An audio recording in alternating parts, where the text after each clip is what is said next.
ఎవడు నా ఎద్దుకు రాలేడని వాక్యం సెలవిస్తుంది. మనమందరము కూడా తండ్రి చేత యేసు ప్రభుల వారి దగ్గరికి ఆకర్షించబడిన వారం. మన మధ్యలో ప్రభుల వారు ఉన్నారు.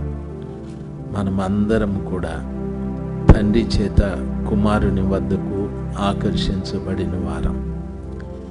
మీరెవరని మనల్ని ఎవరైనా అడిగితే, లోకంలో ఉన్న నన్ను తండ్రి ప్రేమించి ఆయన కుమారుడైన యేసు ప్రభు దగ్గరికి నన్ను ఆకర్షింపచేశాడు. నేను ఆకర్షింపబడిన వాడిని, ఆకర్షింపబడిన దానినని ఎప్పుడూ మనము అనుకోకూడదు. నా భక్తి, నా నీతి, నా యథార్థత నన్ను ఈ రీతిగా